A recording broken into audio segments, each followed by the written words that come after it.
So Waziri, thank you so much for hosting us at your most humble office. Thank you. So we'd like to speak about school reopening. Teachers are expected to report back to school on 28th this month. So my first question to you, so do you think that students will be safe from the virus now that the curve is seemingly flattening? So shouldn't we have waited for the curve to flatten completely so as to recall the students back to school? Thank you very much. And Daniel, karibu tena. Asante. This is an office that is always ready to welcome all educationists, friends of education, Kenyans at large, and every Kenyan out there who feels that they would want to step into a government office and get the feel. This is a place to start. So welcome on this account. First of all, it is safe to reopen because reopening of schools was based on the premise that there is no coronavirus, or coronavirus is now manageable. And manageable means that the curve of infection either flattens or begins to flatten or consistently proves that it is flattening. And in medical terms, that has been proved to be at a percentage of the infection percentage to be 5 or 4% over a period of 14 days. That means the curve is flattening. Not that it has flattened, but it is flattening. That is a safe time to return the children to school. And we cannot say that children should only return to school when the curve flattens, because we do not know when the curve will flatten. To flatten means now this is consistent level upon which there can be no change, for good or for worse. So the best time is when the curve is flattening, and it has begun to show all signs of flattening because it is now flattening. It is the best time. You know, Kariuki, if we allow ourselves to wait until that time, when we are sure and certain that schools can now return safely without a single danger of reinfection, we will have to wait for the longest time possible, which we are not sure. As a government, we have to take calculated risk, which does not put our children into health risk, but which again puts them to the path of knowledge acquisition. And that is why we decided to review the decision to reopen in January. We are opening. Which date? I will ask you humbly to allow the president to announce on Monday. We will be addressing the nation in his 12th address. Okay. How the school will be reopened and what time it will reopen, the president will say. Okay. After that, I will come back to you to explain the entire process. Okay, so some would say that students are being used as the sacrificial lamb because you are being the first, schools are being the first to be reopened. You've not removed yet the curfew is still there, but you're calling students back to school. Why not even open clubs first? Then maybe go to schools and other venues. Yeah, I have heard that argument, and fair enough. The people who are propagating the proposition are right and wrong. Nobody has said that schools will reopen before curfew is lifted. Okay. Nobody has said that schools will be the first place to reopen. But of course, we see. Back to school. Yeah, they have been recorded. And to which date? We have not known whether curfew will be lifted before. Okay. Those are some of the things that people are ignoring. And we know churches have been opened, though under restricted conditions. And those are the same conditions we'll impose on our children. And we haven't seen casualties in churches. We haven't seen casualty in gatherings that have been allowed by government under strict conditions. We have also not seen casualty in various ceremonies, marriage ceremonies. This is not to say that we are out of the woods. We are not out of the woods yet. But we are saying, let our children as much go, because the ground is now prepared. Every medical activity that should be undertaken has been undertaken to put our children back to safety. And would there be an issue to arise against our children, the government will be swift, purposeful, and intentional to return ourselves back to where our children can be safe. We cannot just throw our children and leave. We'll just say, let's reopen schools safely. Let us monitor the first few days, second few days. And if this thing will not bring more danger as opposed to now when knowledge is receding, then we'll open schools completely into the unknown future. And what happens if there's a spike in COVID-19 cases? It will be addressed on a basis-to-basis cases. Okay. Schools will be required under new conditions to provide means of isolations. you know. Is that not too expensive? No, it's just saying that there's a place where if a child is not feeling well, can be isolated. It could be a small class. It could be an office awaiting contacting the public health department of the certain area where the case has happened to come and pick them. But can this be prevented? I think it can be prevented. It can be prevented if we keep conditions. By not asking them to go back to school. No, that is too expensive because you're saying that can be done. Like now, if we say don't go back to school, that's a very easy answer. That we are not reopening, that's a very easy answer. But what are the ramifications for not opening schools now? We have been out of school for 6 months. We have seen what is happening in our societies. We have seen the effects in our children. But we are saying, now that it is not an emergency, let us open schools to allow our children to start recovering the time lost, gaining knowledge, and also becoming the children they should become by interacting in a setup of a classroom. And like you've said, it's been more than like half a year. Half a year. Students have been at home. Yes. Some school-going children have been abused, misused. Some are working as casual employees. Yes. There's a spike in student pregnancies being recorded. So how is the Ministry of Education looking at this case of the psychological well-being of students? Thank you, my brother, for raising that matter. It is a huge concern to all of us. Because the government is the government, the following shall happen. Every child who is working as a laborer, whether in the home they are born or out of the home they are born, upon the declaration that school have been reopened, we will use every available means to take the children back to school. The government has system all the way from the president to the village elder in Nyumba Kumi initiative. Every home that has a school-going child, we will hold accountable the parents or the heads of those families to take the children. And we will also use our administration structure to flush out all these children.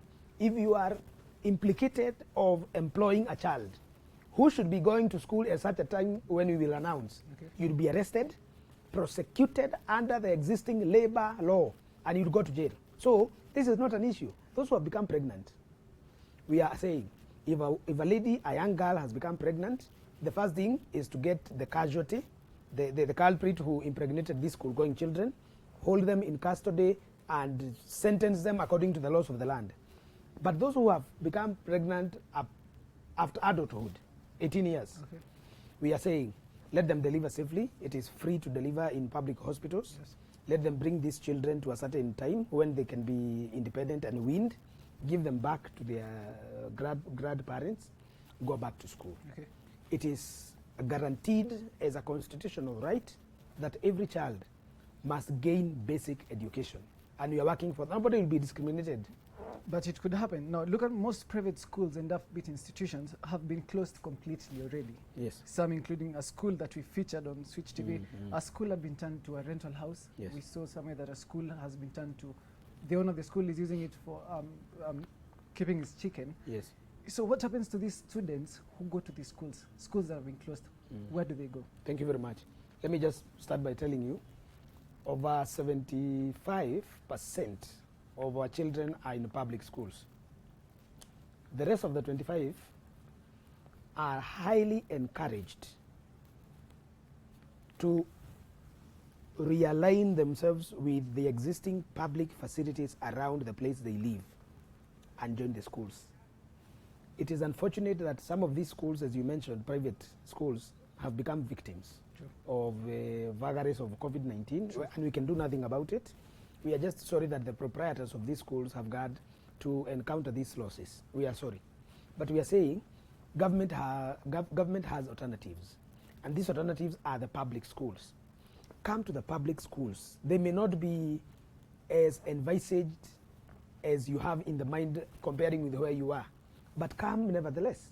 We will offer learning the way it is offered to other schools and children who attend them. Won't there be congestion? No, there won't be congestion. By the only problem we have is in semi-urban areas. Let's take an example of places where there are so many private schools, yet so few public schools. We have done our assessment, and the capacity can be accommodated. That is something that surprised all of us. We thought that we would be overwhelmed if all these schools would close. But we are not praying that all people come to us as public schools. No, we are saying those private schools that operated are encouraged to resume normally. As government, we will do everything to regulate and facilitate their coming back. But where the government cannot, like saying you can't pay rent for a school that was closed, you cannot take over premises that had been given to a school now converted. We can't do that because of the private property, property laws. But we also want to encourage our parents not to panic. Government will offer all the education services at their existing facilities, and if there's an area that is so unreasonably lacking of this facility, government is powerful. We could construct a facility to offer services as per the need of the area. Okay. Yes. So you're speaking of resumption of education. Yes. So Magoha, or the government, cancelled this academic year. So will it be resurrected again that students are being called back to school? Yeah. According to the government, education was to resume. Yeah, thank you. Thank you. Let me answer the question. What we have done, we have determined the time that was lost. And we know since March we have lost academic time equivalent to 20 weeks. So the day that we shall reopen, which I will not mention as I said before, from that time we will start now recouping time, saving time, trying to minimize holidays as much as possible, trying to get off curricular, extracurricular time, that is drama, sports, put them into academic time, and spill over all the way to when we will have recovered all the time that was lost. So that if you're supposed to have finished class 8 in 2024, and this year was supposedly lost, we will see, even if you won't finish in 2024, you will finish in 2025 March or April, earlier than you would have, rather later than you would have finished, but earlier than you would have lost. These are matrices that we have put together, and it will be announced to you to see how we have saved this time. So there won't be no confusion? No confusion, one, two, no repetition. Okay. Nobody will deem to have repeated school. Okay. This one will be clear. You'll see it on Monday. I know you'll be covering the president's address. We're really expecting it. These things you'll see them. So the government has already allocated at least 1.9 billion to produce and distribute desks. Is the government planning to disburse more funds to help in this school reopening process? And will we ensure that these funds are audited publicly? Yes, it is for public. Like this one desk, 1.9 billion shillings for fabrication of desk. This is going to public schools, both primary and secondary. Yes. It is being handled by the Ministry of Education and Ministry of Interior at sub-county level. Okay. So this desk, it is an open process which can be audited by government, can be audited by private auditors, can be audited by non-governmental organization as clear as possible, and most importantly, can be audited by the public. Okay. Because they can see what is happening. If we are saying we want 100 desks, and we have mapped where these 100 desks can be made, the public can walk in the workshops and see what is being done, and then monitor with their own hands, then get this desk. But they are not enough. But this is the best the government could do now. But we will need to continue equipping our public institutions to the level of the need they deserve. Okay. So, government has no plan of disrupting money flow, to answer your second question. Okay. So, the money that was supposed to have been released in August will be released in August. Okay. The money that was supposed to be released in January will be released in January. And the same will continue across all the fiscal years. And of course, as you've mentioned, school will be reopened in a date that you will not disclose as of now.